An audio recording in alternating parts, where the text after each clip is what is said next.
যারা ধর্ম বোঝে না তারাই শুধু প্রশ্ন করে তারাবি কয় রাকাত, জামাত করে পড়বো না একাকি পড়বো, খতম পড়বো নাকি সূরা তারাবি পড়বো, প্রথম রাত্রে পড়বো না শেষ রাত্রে পড়বো, এগুলো যতগুলো প্রশ্ন করা হয় এগুলো প্রত্যেকটা হচ্ছে ইসলাম থেকে অজ্ঞ ব্যক্তিদের প্রশ্ন। এটা একটা জ্ঞানী ব্যক্তিদের প্রশ্ন নয়। এই তারাবি সালাত আল্লাহ আমাদের উপর বাধ্যবাধকতা করে নাই, কিন্তু আপনি নিজে বাধ্য করে নিজের কাঁধে 8 রাকাত চাপিয়েছেন।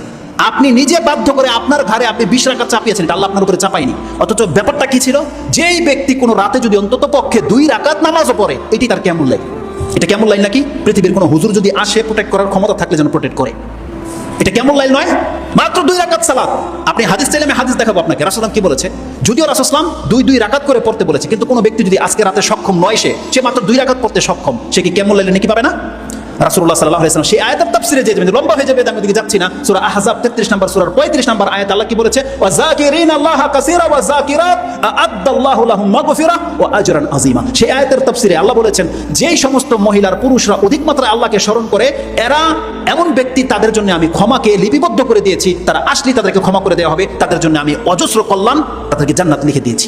সেই আয়াতের তাফসীরে কি আছে, রাসূল সাল্লাল্লাহু আলাইহি ওয়াসাল্লাম বলছেন, কোন ব্যক্তি যদি রাত জাগে, ওয়া আইকাযা আহলাহা, এবং সে তার পরিবারকে যদি জাগায়, ওয়া সাল্লায়া রাকাতাইনে জামিআন, সে যদি তার সঙ্গীকে জাগায়, তার স্ত্রীকে জাগায়, জেগে যদি ওই রাত্রে মাত্র 2 রাকাত সালাত আদায় করে, রাসূল বলছেন কাতাবাল্লাহু লাহুম, তাদেরকে আল্লাহ লিখে দেয় মিনাজ যাকিরিন আল্লাহ কাসীরা ওয়া যাকিরাত। এই পুরুষ, এই মহিলা হচ্ছে আজকে রাতের সবথেকে বেশি আল্লাহকে স্মরণ করা ব্যক্তি, লিখে দেয় আল্লাহ। সুবহানাল্লাহ। সেই আয়াতের তাফসীরগুলো আপনি পেয়ে যাবেন।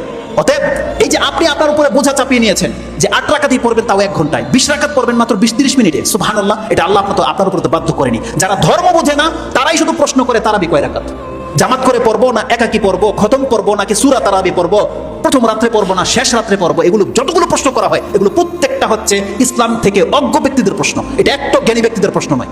অথচ আপনার জন্য ছাড় দেওয়া হয়েছে।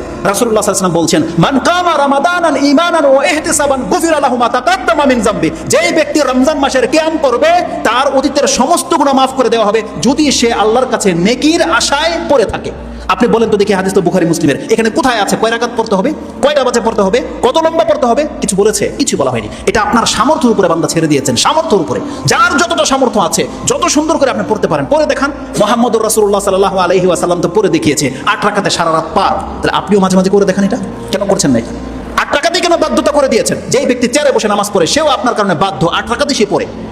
যেই ব্যক্তি বাচ্চা মহিলা, সেও আপনার কারণে বাধ্য হয়ে গেছে, সেও 8 রাকাতই পড়তেছে, 20 রাকাত পড়তেছে। কেন করেছেন এটা? পরিস্থিতির উপর নির্ভর করেন।